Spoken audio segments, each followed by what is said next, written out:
ഇടതുമുന്നണി convener EP. ജയരാജന് BJP. നേതാക്കളുമായി കച്ചവട രാഷ്ട്രീയ ബന്ധങ്ങളെന്ന് കെ.പി.സി.സി. പ്രസിഡന്റും കണ്ണൂരിലെ യു.ഡി.എഫ് സ്ഥാനാർത്ഥിയുമായ കെ. സുധാകരൻ. സി.പി.എം. ബി.ജെ.പി. ബന്ധത്തിലെ ഇടനിലക്കാരനാണ് ഇ.പി. ജയരാജൻ. ബി.ജെ.പി. നേതാവും കേന്ദ്രമന്ത്രിയുമായ രാജീവ് ചന്ദ്രശേഖറുമായുള്ള ഇ.പി.യുടെ കച്ചവട ബന്ധം പരസ്യമായ കാര്യമാണെന്നും ഈ ബന്ധം ഇ.പി.ക്ക് നിഷേധിക്കാനാവില്ലെന്നും കെ. സുധാകരൻ പറഞ്ഞു. മുഖ്യമന്ത്രി പ്രതിസ്ഥാനത്തുള്ള പല വിഷയങ്ങളിലും ഇടനില നിൽക്കുന്നത് ഇ.പി. ജയരാജനാണെന്നും അല്ലെങ്കിൽ പിണറായി നേരത്തെ ജയിലിൽ പോയേനെയെന്നും കെ. സുധാകരൻ കണ്ണൂരിൽ മാധ്യമപ്രവർത്തകരോട് പറഞ്ഞു. അതിവിടെ വളരെ സുവ്യക്തമല്ലേ? അദ്ദേഹത്തിന്റെ ബിസിനസിന്റെ അകത്ത് രാജീവ് ചന്ദ്രശേഖർ വന്ന് കയറി അദ്ദേഹം ബിസിനസ് ചെയ്യല്ലേ? ആർക്കതിൽ സംശയം? എല്ലാവരും അറിഞ്ഞതല്ലേ? അതിൽ വളരെ സീക്രസി ഒന്നുമില്ലല്ലോ. It is public news. സ്വാഭാവികമായിട്ടും ഒരു ബന്ധം ഉണ്ടാവില്ലേ? ബന്ധമില്ലാതെ ഒരാൾ ഒരു കച്ചവടക്കാരനായാൽ തന്നെ ബന്ധം വന്നില്ലേ? അത് രാഷ്ട്രീയത്തിലേക്ക് വ്യാപിക്കില്ലേ? അതിലെന്താ സംശയം? ജയരാജന് ഇതിൻ്റെ അകത്ത് നല്ല റോളുണ്ട്.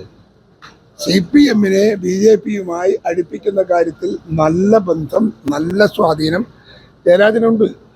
അത് സത്യമാണ്. അത് നിങ്ങൾ മനസ്സിലാക്കണം. ലോക്സഭാ തെരഞ്ഞെടുപ്പിൽ എഫക്ട് ചെയ്യാൻ കേരളത്തിൽ നടക്കില്ല ഒന്നും. കേരളത്തിലെ ജനങ്ങൾക്ക് അതൊക്കെ നന്നായി അറിയാം. കൂട്ടുകച്ചവടത്തെക്കുറിച്ചൊക്കെ നന്നായി അറിയുന്നവരാണ് കേരളത്തിലെ ജനങ്ങൾ. അതുകൊണ്ട് ഇവിടെ നമുക്ക് വിഷയങ്ങളൊന്നുമില്ല. ഇവിടെ ഇപ്പം ജയരാജൻ എന്ത് കളിച്ചാലും ജയരാജൻ ഉണ്ടാക്കാൻ സാധിക്കുന്ന രാഷ്ട്രീയ നേട്ടം വളരെ പരിമിതമാണ് എന്നതൊരു യാഥാർത്ഥ്യമാണ്. അവർക്കും അതറിയാം. പക്ഷേ ഇൻ പ്രാക്ടീസ് എവിടെയാണ് നിഷേധിച്ചെന്നുള്ളതാണ് ചോദ്യം. ഞാൻ BJP-യും CPM-ഉം തമ്മിലുള്ള ബിസിനസിന്റെ ഇടനിലക്കാരൻ ഇ.പി. ജയരാജനാണ്. അത് ഒരു വിഷയത്തിലൊന്നുമല്ല. ഞാൻ ചോദിക്കട്ടെ, ഇടനില ബിസിനസ് ഇല്ലായിരുന്നുവെങ്കിൽ പിണറായി വിജയൻ ഇവിടെ ഇറങ്ങി നടക്കുമോ? എന്നോ ജയിലിൽ കൊണ്ടേ? SNC ലാവലിൻ കേസിന്റെ ജഡ്ജ്മെന്റ് എടുത്താൽ പിറ്റേന്നാൾ ജയിലിലല്ലേ? ഇവിടെ എത്ര കേസുണ്ട്? ED-യുടെ കേസ്. ആ കേസൊക്കെ എടുത്താൽ പിണറായി വിജയൻ എപ്പോൾ ജയിലിൽ പോകണം? ശിവശങ്കരൻ ജയിലിൽ പോയില്ലേ? എന്തേ പിണറായി പോകാത്തത്?